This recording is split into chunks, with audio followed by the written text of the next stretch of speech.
Hello everyone, my name is MrNJersey and welcome to my channel. Now in this video we have got a very special one for you. A few days ago I teased my brand new build that I've been working on, and today is the day that I'm actually going to be releasing it over on the workshop. So as you guys all asked for, here is the review video, here is the little showcase. I'm going to walk around the planes, show you what they are, what features they have on them. We're going to take them for a little bit of a flight and see what it's like to actually fly them. Now, the plane that these are modeled on is the Eurofighter Typhoon. This is the British version that I have got at least. Now, they aren't an exact one-to-one replica. I've done my best, of course, with the limitations of Stormworks.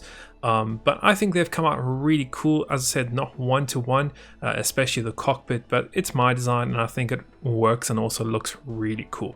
So let's get straight into it. So you can see the plane's design is really pretty cool. It's got a very different design in comparison to a lot of other fighter jets. It's got these little wings here in the front, which is really quite nice.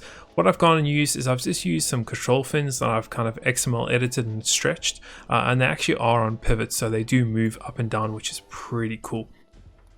Along with that, the cockpit itself is once again some XML modded windows and some standard ones, just to get the shape to make it look half decent here in Stormworks. You know, the wedges, the window wedges that we have doesn't really fit in terms of jets. So I've done my best what I can with that. There are some missing pieces here and there, but I think it looks pretty cool, and you can see it very evidently when you open it up. There's the missing piece there and there's a missing piece there, but not too bad. Along with that, just some more fins there. We have the intakes over here where the air would go in.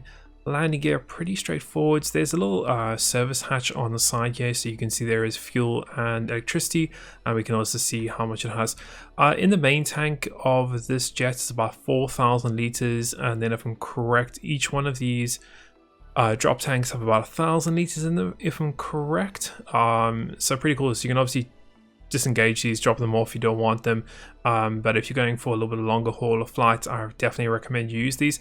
Along with that, we've also got the pylon addition, so we can add missiles, we can add extra drop tanks. It's up to us. I have 5 on each wing, so a total of 10 slots. They are a standard slot system, so it uses a rail connector or gripper plus an electrical connector there, so you can pretty much add any type of pylon that you want. Pretty straightforward there. Navigation lights, formation lights on the side. We've got our wings here with some flaps on it. Dual jet exhaust at the back, also with afterburners, of course. Big tail, of course, here. We also have a carrier deck hook. So this is obviously to grab a line. Obviously we don't have lines in Stormworks, so it's just got a maggle here. So I'll show you how that deploys later on. We also have got some flares, so countermeasures on either side there. And then the landing gear, which is, funny enough, if you notice, the wings are only one block. So I managed to get a landing gear that actually fits, and it completely closes up here, which is pretty cool. But you'll see it later on. And that's pretty much about it for the walk around the plane. There is 2 things over here which are quite useful. There's an altimeter and there's also a radar detector. Now the radar detector is quite a cool feature, because if you have one plane or something else that's actually detecting you, it's going to give you a signal inside the plane. You can obviously throw some countermeasures on, or so on and so forth. So pretty cool to see that. Let's go and jump inside it. So canopy button, and then we literally just go and jump up inside. A little jump, you don't have to, but I like jumping up there. Then it comes into the cockpit. So one thing I wanted to do is I wanted to keep this plane relatively small. So you'll notice that it's actually only 3 blocks. The cockpit is only 3 blocks, but I've managed to get panels on the left and right here. We're just going to use some wedges along the sides to actually fit that in. Now in terms of controls, there's quite a lot of things going on in here. The first thing we're going to do is I'm going to throw the electronics on, and then we'll walk through all the different systems, tell you how they work. I've tried to design it as compact as possible to have the most amount of features, but let's just go through it. So we have a throttle here. That's pretty straightforward. Up and down also controls the throttle, which is quite nice. So you don't have to go down there while you're flying. You can just use your hotkeys. We've got a little screen here. You can hardly see it, but depending on where you move your camera, you can see. If you move it all the way to the right, you can see all of it. It's got RPS on it. It also has the fuel time left. It's got the total amount of fuel. So that's the main tank plus the drop tanks connected. Along with that, it also has how much electricity we have. This has got about 93 on it at the moment, and you'll see it'll slowly start dropping down, but it's quite efficient on its power. We have flaps, so obviously for takeoff and for landing, and we have the starter for the jet engines. We've got navigation and formation lights, so that throws on all the lights at once. I didn't have enough space to have individual pieces. Along with that, we've also got auto hold system and bearing hold system. Those systems can only be activated if you have the flight stabilizer on. Pretty much you have to have that on. It's my own custom stabilizer system that I've got on this plane. So you have to have those on for the actual heading hold and also the alt hold to work. So you'll see here, if I've thrown it on and I put the, for example, alt hold on, you can see it goes on, but if I have that off, it will not let me turn this on. So yeah, that's just another feature I have of the plane. We also have the pylons here, so you can see that I can select which pylon I want. It is numbered, so 1 through to 10. So for example, you have 1, 2, 3, 4, and 5. So this is number 3, that drop tank there. So for example, if we select 3 and then drop or fire it, you'll see that the actual tank has gone and dropped there. So yeah, that's another feature. We're going to take the other plane for flight, but I'll just carry on walking you through on this one. And we can go to, for example, number 8. It goes and drops the other drop tank, which is pretty cool. Along with that, let's carry on. So we've got heading, we have altitude, and we have speed. Those are 3 very important things while flying. We've got a map screen, so just my marine navigation screen here. So it's just pretty much a cursor on a map, and you can change the brightness if you want. We also have desired altitude, so this is for the alt hold system, and we have desired heading, so that's for the heading hold system. We have an option here to activate the radar, so I'm actually going to activate it now. This is one I've got off the workshop. I will leave a link in the workshop page, so if you guys want to go download that, it's not mine, not taking credit for it. It's really cool because it's got these different types of radars. So you can do completely rotating one, you can do all these different types, so really pretty cool there. And you can also change the distance, so you can see there I can go and bring it down all the way down to 50 meters, and it will go and see all the different things on it. So that's pretty cool. And you can barely, if I jump out, you can hear it beeping, saying that it's actually discovered some things. We have the incoming radar detected, so that's like a little bit of a warning sign saying, hey, there's another radar. We're going to see it in that plane in a few seconds. We've got fuel time remaining, and we also have fuel, so obviously if that screen fails, we do have a proper readout, which got us. A little radio, once again, my little NJ radio that I've got there. We've got parking brake, we've got landing gear, and we also have the canopy button, so we can open and close the canopy.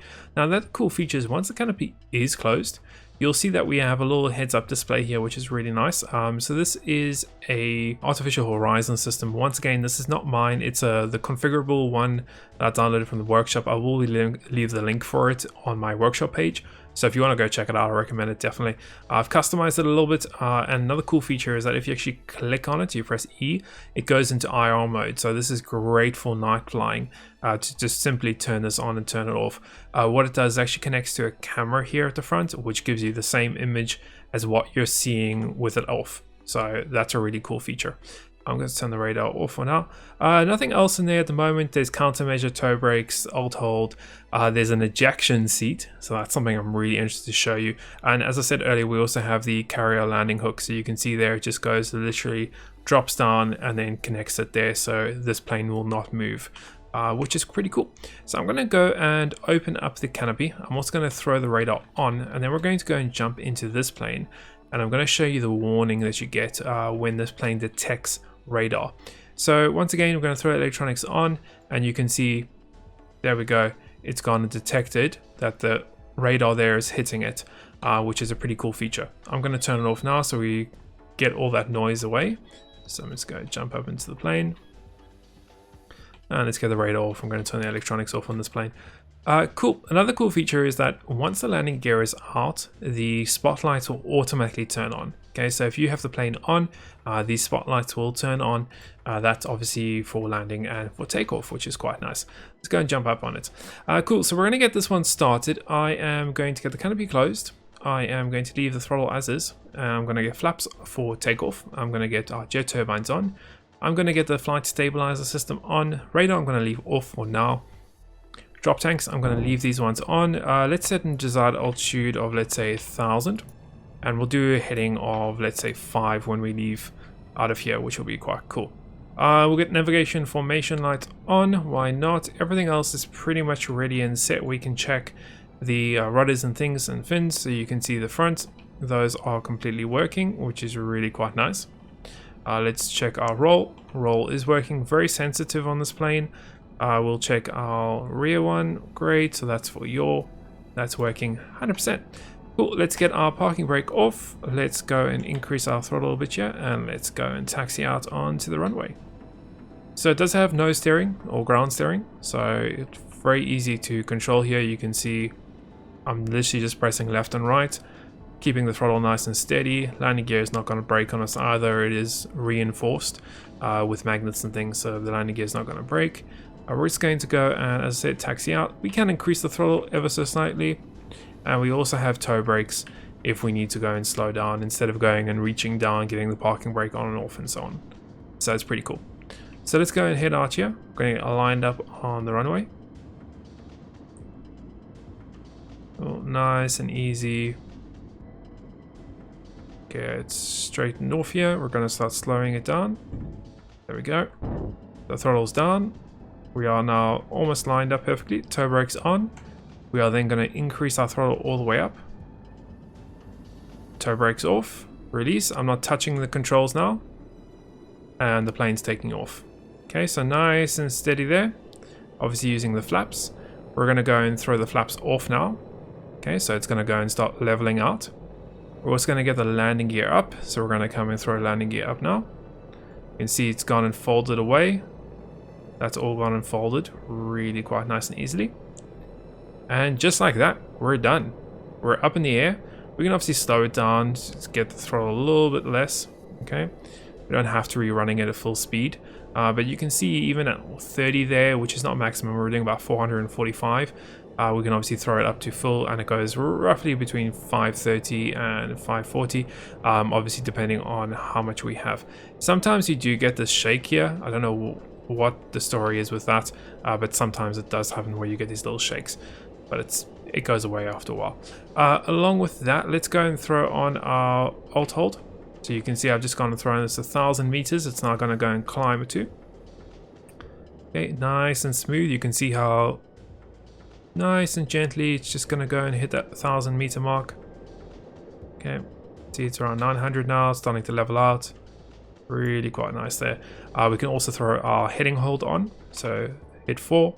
Heading hold, it's gone and straightened out, and it's now going to go and fly at that.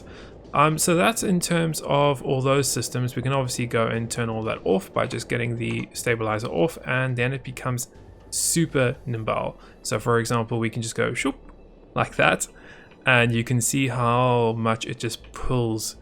Those front fins there really do pull this thing, and it's really nice and agile, so you can get some really cool dogfights out of this. So when we do get weapons, I think this will be really pretty fun to play with.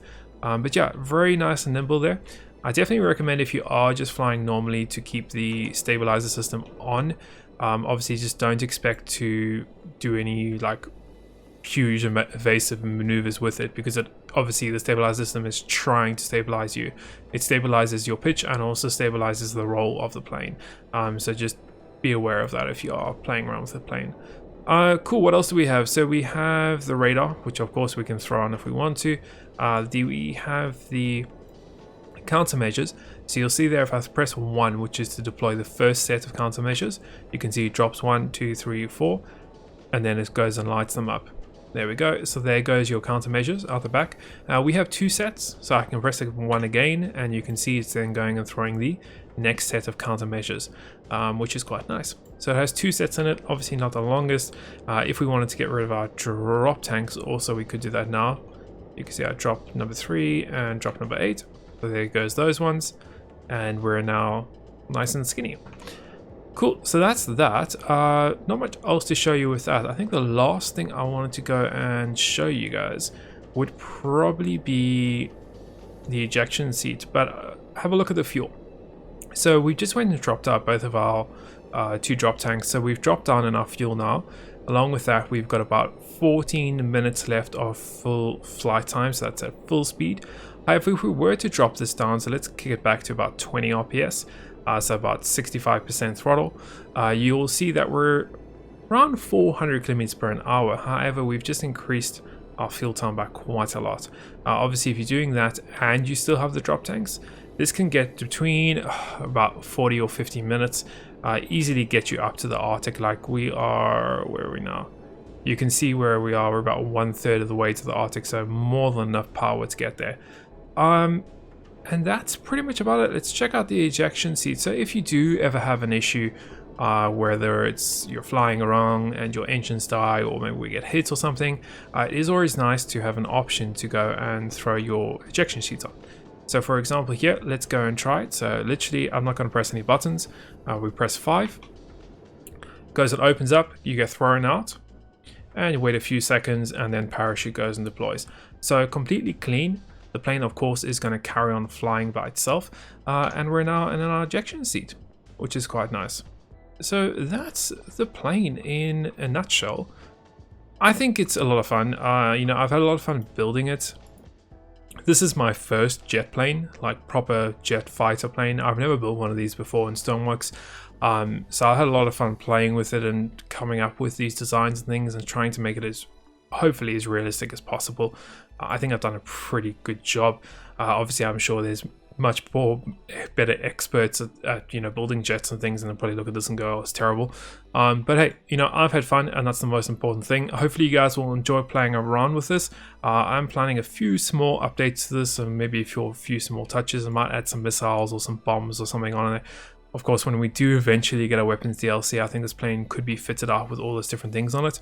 But yeah, you guys let me know what you think of the plane. If you want to see some more videos, maybe some missions using this, maybe some roleplay or something like that, let me know in the comments below. And as always, don't forget to hit that like and subscribe button.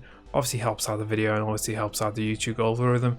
And as always, I hope you enjoyed it and found it maintaining informative as always. And we'll see you in the next one.